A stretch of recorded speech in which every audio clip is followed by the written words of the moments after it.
Hello and welcome back to the channel. I told you, today is Warner Weekend Roundup. You did not believe me. That is all the news that I have for today. And we have yet another episode with yet more Warner Brothers Discovery news about House of the Dragon. So without further ado, let's get into it. House of the Dragon renewed for Season 2 at HBO after premiere ratings blowout. Now, believe me, this surprised me. I had heard some issues about this with a little bit of race swapping, and, well, that had me concerned that this whole show was going to be woke garbage because you can never tell anymore. But it seems like they limited it at that, and they simply opened up maybe certain roles to anyone, and they have still picked at least, hopefully, good actors. Now, the other thing that I will say that they have going for them is that for the most part, HBO Max, and anyone associated with Game of Thrones or House of the Dragon hasn't spent all of their online time attacking fans. I won't say they haven't done it at all, but I will say they haven't spent an inordinate amount of time attacking fans again and again and again. What it boils down to, and I've said this in other videos, is that fans are going to voice their opinion when it comes to any kind of change of any character. I believe I said this in my review of She-Hulk, and that is that, look, fans are fans. They nitpick details, and if you start changing stuff but you don't have a good reason why, then they're going to challenge you on it. Again, like people right now, they're talking about, stupid stuff like whether or not, Bullseye should be, whether or not Daredevil should be showing up in his yellow costume or his red costume on She-Hulk. And that's what they're arguing about. It's not because people hate yellow costumes. It's not because people are racist against the yellow costumes. It's people just saying, I like the red costume better. And others are saying, I like the yellow costume better. People aren't ists about yellow costumes as a result. People aren't phobes about yellow costumes as a result. It's none of that. This is not the racism. This is not the phobia. It has nothing to do with that. It's simply a fandom, and fandoms are going to argue about things. Fandoms are going to have opinions about things, and fandoms are going to want what they want.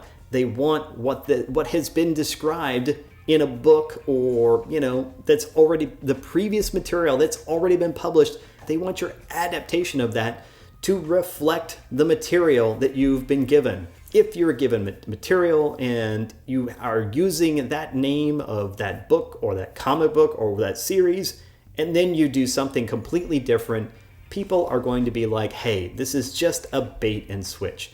This doesn't reflect any of the source material. This isn't what we fell in love with. And that's what it boils down to. Fans are fans of the material that they've read, of the material that they have access to. That's what they love. And if you're going to bring something into existence that says, I am going to be a part of this, I am going to reflect that, I am going to have a show or a movie, and it is going to reflect that material that you love, then they are going to be excited, and they're going to be hopeful that they would love the series or the movie that you are bringing to them.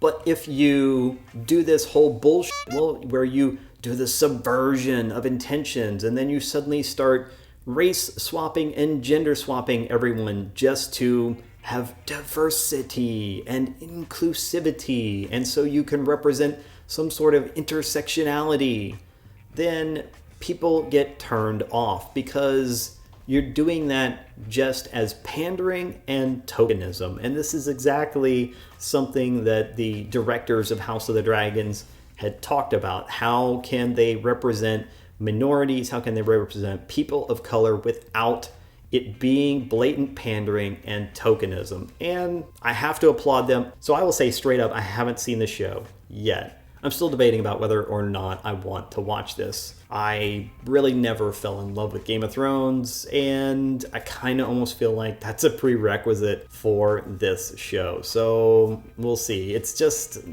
I don't know. It just never appealed to me. The show is I don't know, for me, an exercise in frustration watching it, because people do stupid stuff, like Ned Stark, who makes monumentally stupid decisions in his episode and then gets fucking killed for it. And that's the way I see it. I see him making just dumb decision after dumb decision, and didn't go to the people and involve the people he needed to. You know, if you're going to take a fucking position like the king's right hand, then you ought to fucking know that politics is involved, and you ought to know that your head is on the chopping block. And the first thing you ought to do is secure your position.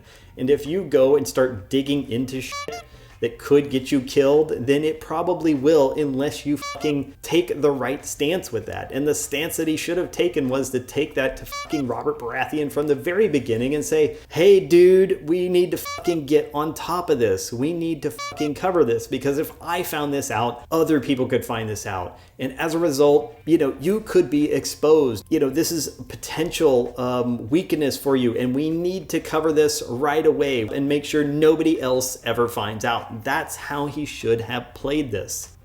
But alas, he didn't, and lost his head over it. So that is kind of where I'm at on whether or not I'm actually going to cover this. But I will say, at least it seems like the showrunners and the directors did a seemingly good job of handling this, because people do seem to love House of the Dragon. It has gotten amazing ratings, and I would even say it's getting the buzz. It's hard to gauge the buzz right now, because we have a lot of shows that are coming out. You know, we have House of the Dragon that's out, we have She-Hulk that's out, and we have Amazon Rings of Power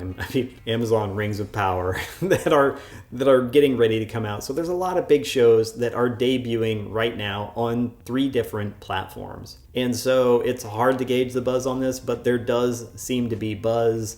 There was a lot of people who watched this. We see that the second season, as Sunday's first episode ratings, climbed to 20 million. So look, that's positive. That's good. You know, I don't really need to read the story to you. It basically just talks about, hey, it got good buzz, it got good watch, and people seem to like it. And hey, congratulations. Seriously, like, I haven't covered this before. I didn't know how it was going to go. I have mentioned, you know, that race swapping is not really I'm not a big fan of it when it doesn't make sense. And it could be that, I don't know who the guy's name is, Don fucking Corleone, whoever the fuck he is one of the guys who got race swapped. I know. And it probably doesn't make sense that his fucking hair is white.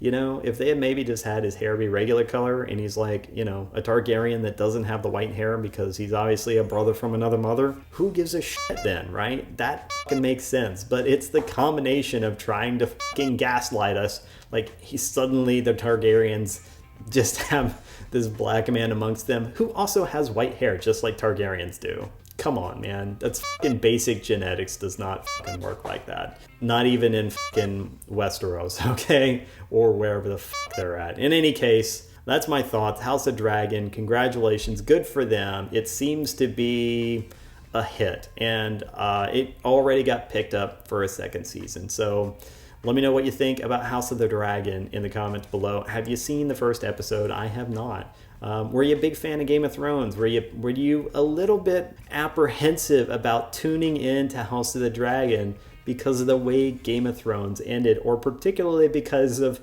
let's just say, how bad the last couple of seasons of Game of Thrones were? Let me know in the comments below. In the meantime, if you want to continue to smash the narrative, then smash the like, subscribe, and share buttons, and I will see you in the next video.